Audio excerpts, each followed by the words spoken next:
इस वक्त आप देख रहे हैं खास कार्यक्रम खास खबर और आपके साथ मैं हूं मोहम्मद कमर खान। छत्तीसगढ़ के मुख्यमंत्री भूपेश बघेल दिल्ली दौरे पर है और इस दौरान उन्होंने प्रियंका गांधी वाड्रा से मुलाकात की और आज गृह मंत्री अमित शाह से उन्होंने मुलाकात कर प्रदेश की समस्याओं के बारे में अवगत कराया। खासकर उन्होंने जो बात सामने रखी वो नक्सल प्रभावित क्षेत्रों को लेकर है, नक्सलवाद को खत्म करने को लेकर और बस्तर जिले में लौह अयस्क को लेकर भी उन्होंने अपनी बात रखी और रोजगार के अवसर प्रदान करने जैसी सुझाव देते हुए उन्होंने गृह मंत्री को अपनी समस्याएं बताई और इन पर तमाम चर्चा करने के बाद गृह मंत्री ने आश्वासन दिया है संभव मदद का। और उधर बद्रीनाथ को लेकर बात की जाए तो उत्तर प्रदेश सरकार की पहल पर एक विशाल भवन का यहां पर निर्माण किया जा रहा है, पर्यटक भवन बनाया जा रहा है उत्तर प्रदेश सरकार की तरफ से बद्रीनाथ में। और खास बात यहां पर यह है कि 12 साल बाद योगी आदित्यनाथ केदारनाथ पहुंचे थे, उन्होंने भगवान के दर्शन किए और बद्रीनाथ में उत्तराखंड के मुख्यमंत्री त्रिवेंद्र सिंह रावत और योगी आदित्यनाथ ने मिलकर बद्रीनाथ भगवान के दर्शन किया और पूजा अर्चना की। इसके अलावा भवन को लेकर शिलान्यास और भूमि पूजन भी किया गया। क्या कुछ स्थिति दोनों ही राज्यों को लेकर देखने को मिल रही है, चाहे छत्तीसगढ़ की बात हो या फिर उत्तर प्रदेश की, और क्या कुछ माहौल बनता दिखाई दे रहा है मुलाकात के बाद और सौगात के बाद, इसी पर करेंगे बात खास खबर में।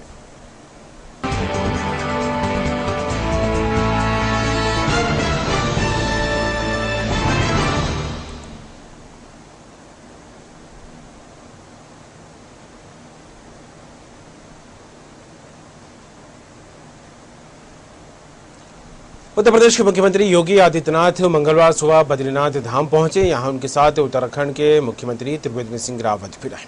दोनों प्रदेशों के मुख्यमंत्रियों ने धाम में विशेष पूजा अर्चना की। सीएम योगी ने बद्रीनाथ धाम में यूपी सरकार के पर्यटक आवास गृह का शिलान्यास और भूमि पूजन किया। उत्तर प्रदेश पर्यटन विभाग की ओर से चमोली जिले के तहसील जोशीमठ में स्थित श्री बद्रीनाथ धाम में 1 एकड़ भूमि पर 4 कमरों के पर्यटक आवास गृह का निर्माण कराया जा रहा है। इसकी लागत तकरीबन 11 करोड़ रुपए। इस भवन में 40 कमरों के साथ रेस्टोरेंट, कॉन्फ्रेंस हॉल, डॉर्मेट्री और पार्किंग की सुविधा भी होगी। इस भवन का निर्माण गढ़वाल उत्तराखंड शैली के आर्किटेक्चर और ग्रीन बिल्डिंग के रूप में कराया जा रहा है।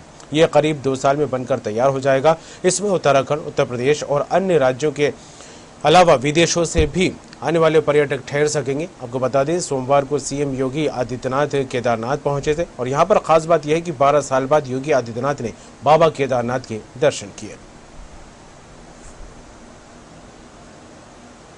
उत्तराखंड सरकार और उत्तर प्रदेश सरकार ने मिलकर के तय किया कि अलकनंदा अतिथि गृह को हम लोग उत्तराखंड सरकार को देंगे और उसकी बगल में उत्तर प्रदेश सरकार एक नया अतिथि गृह बनाएगी। वो हमारा बनकर के तैयार हो चुका है और दिसंबर तक कंप्लीट हो जाएगा। कुंभ के पहले पहले हम उसको शुभारंभ कर देंगे। इसके अलावा बद्रीनाथ धाम में भी उत्तर प्रदेश सरकार की तरफ से एक नया पर्यटन आवास गृह श्रद्धालु जनों की सुविधा के लिए बनाया जा रहा है। और खबर पर बात करेंगे, सीधे चलेंगे, हमारे साथ लाइव जुड़ गए हैं आरसी भट्ट साहब, उत्तर प्रदेश स्टेट एडिटर। भट्ट साहब, दोनों प्रदेशों के मुख्यमंत्रियों को लेकर बात की जाए, चाहे त्रिवेंद्र सिंह रावत को लेकर बात करें या फिर सीएम योगी आदित्यनाथ को लेकर बात करें, आज दोनों ही मुख्यमंत्री एक साथ रहे और बद्रीनाथ के दर्शन करने पहुंचे। और खास बात यहां पर यह रही कि उत्तर प्रदेश सरकार की एक बड़ी सौगात बद्रीनाथ में देखने को मिल रही है। एक विशाल भवन का निर्माण किया जा रहा है, पर्यटक भवन के तौर पर इस बिल्डिंग का निर्माण होगा। किस तरह देखें इस सौगात को और क्या कुछ दृश्य देखने को मिले जब दोनों प्रदेशों के मुख्यमंत्री एक जगह पर इकट्ठा हुए?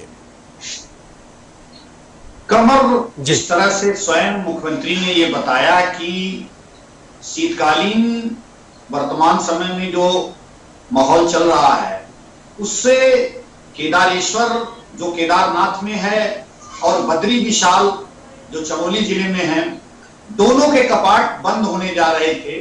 मुख्यमंत्री जी ने अपनी इच्छा जाहिर की कि हम वहां आना चाहते हैं और उत्तराखंड के मुख्यमंत्री त्रिवेंद्र सिंह रावत जी ने सहर्ष इसको स्वीकार कर लिया, क्योंकि वहां बद्रीनाथ में एक पर्यटक आवास गृह बनना था, उत्तर प्रदेश भवन जिसको कहा जाए, क्योंकि ये वर्षों पुरानी मांग रही है कि जो श्रद्धालु बद्रीनाथ जाते थे उनको रुकने के लिए कहीं न कहीं एक ऐसी व्यवस्था होनी चाहिए थी जो उत्तर प्रदेश सरकार के तरफ से जी। और वो काम जो है वो कहीं न कहीं प्रायोजित था, लेकिन पिछली सरकारों ने उस पर उतना गौर नहीं कर पाए। लेकिन वर्तमान में योगी आदित्यनाथ ने इस विषय में सोचा और यह प्रस्ताव दिया खासतौर पर उत्तराखंड सरकार को, और मिलकर ये तय हुआ कि वहां एक उत्तर प्रदेश सरकार का भवन बनेगा जी। जो पर्यटक आवास, क्योंकि बद्रीनाथ एक महत्वपूर्ण स्थल है, जो धार्मिक स्थल है, उसके साथ साथ चार धाम है का एक स्थल है, और कहीं न कहीं उनकी इच्छा भी थी कि वहां जाने की, और वो पहले केदारेश्वर के दर्शन करने केदारनाथ गए, और उसके साथ साथ फिर उसके बाद वो बद्री विशाल के दर्शन करने बद्री धाम पे आए, और वहां उन्होंने 11 करोड़ की लागत से पर्यटक आवास गृह का उन्होंने शिलान्यास किया, भूमि पूजन किया, क्योंकि सीधे तौर पर आने वाले श्रद्धालुओं को बहुत ही जो है इससे सुविधा प्रदान होगी, क्योंकि जिस तरह से वो भवन तैयार हो जाएगा उसकी रूपरेखा उन्होंने बनाई है। 11 करोड़ की लागत है, 40 कमरे बनेंगे और एक सुंदर लाउंज होगा उसमें, और अन्य सुविधाएं भी होंगी। इसके साथ साथ 12 वर्षों के अंतराल पर, चूंकि योगी आदित्यनाथ खुद उत्तराखंड के रहने वाले हैं, संन्यास लेने के पहले यही वो जन्मस्थान रहा, यही के रहने वाले हैं जी।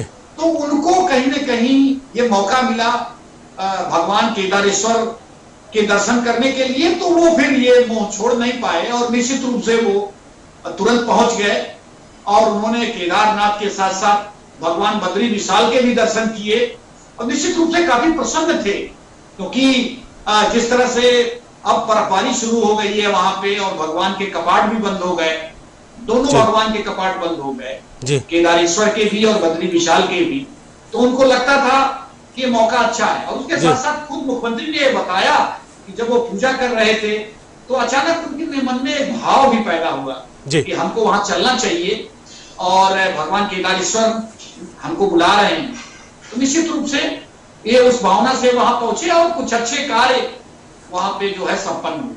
जी बिल्कुल, उत्तर प्रदेश के मुख्यमंत्री योगी आदित्यनाथ दोनों ही धामों पर पहुंचे। बद्रीनाथ धाम की बात की जाए, केदारनाथ धाम की बात की जाए, और वहां पर उत्तराखंड के सीएम त्रिवेंद्र सिंह रावत भी मौजूद रहे। लेकिन जिस तरह से इस भवन को लेकर भट्ट साहब बात की जाए, 1 एकड़ में तकरीबन 11 करोड़ रुपए की लागत से 40 कमरों वाला भवन बनाया जा रहा है, जिसमें restaurant, conference hall, dormitory, parking के अलावा कई और सुविधाएं यहाँ पर दी जाएंगी। और खास बात यहाँ पर यह है कि इस भवन को लेकर कि इसका निर्माण जो है गढ़वाल यानी कि उत्तराखंड की जो शैली है गढ़वाल, उसके आर्किटेक्चर पर और ग्रीन बिल्डिंग के रूप में इसका निर्माण कराया जाएगा। तो क्या वजह मानी जाए कि इस शैली को प्राथमिकता देते नजर आ रहे हैं सीएम योगी आदित्यनाथ?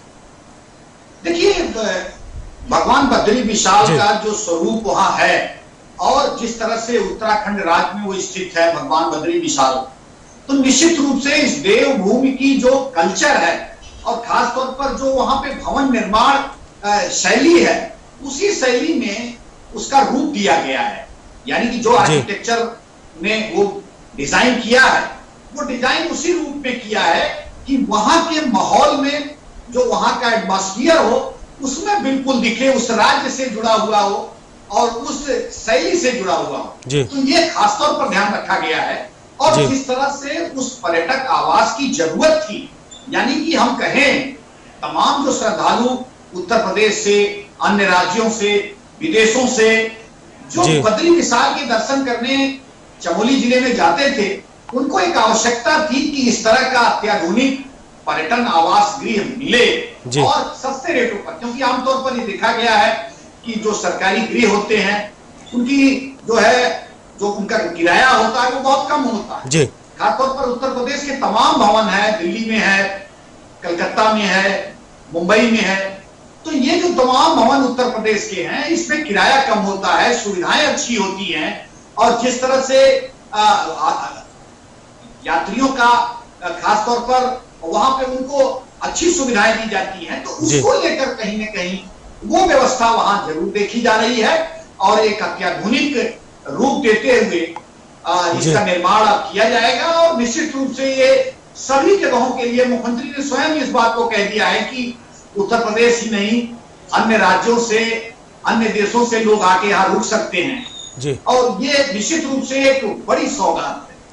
बिल्कुल, और बड़ी सौगात है, और खासकर के मुख्यमंत्री योगी आदित्यनाथ को लेकर देखा जाए तो उत्तर प्रदेश के विकास के लिए तो काफी गंभीर कदम उठाते दिखाई दे रहे हैं। लेकिन अब उत्तराखंड में भी एक उत्तर प्रदेश भवन का जिस तरह से निर्माण कराने को लेकर उन्होंने गंभीरता दिखाई है, और इसको लेकर साफ तौर पर उन्होंने कहा कि जल्दी इसका निर्माण हो जाएगा, और न सिर्फ उत्तराखंड, उत्तर प्रदेश बल्कि अन्य राज्यों के अलावा विदेशों से आने वाले पर्यटकों को भी इसका लाभ मिलेगा। तो एक बड़ी सौगात बद्रीनाथ में देखने को मिल रही है, क्या कहें इसे लेकर और भट्ट साहब?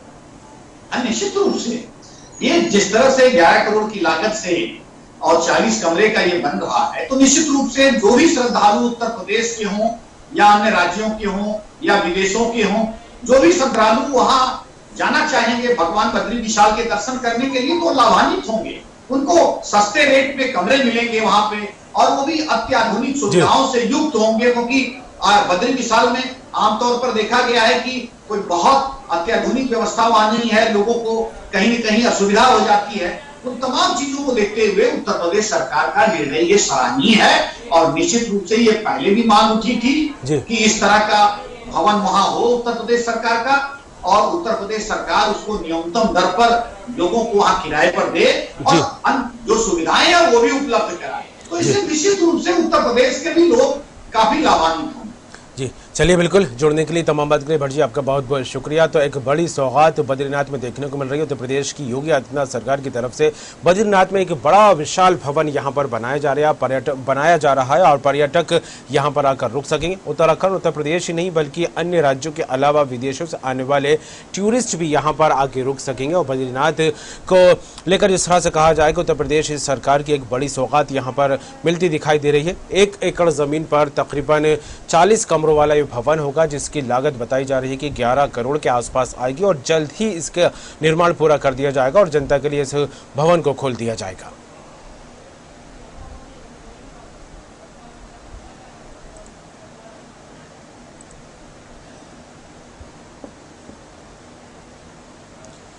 और बात करेंगे छत्तीसगढ़ की। सीएम भूपेश बघेल बिहार चुनाव के बाद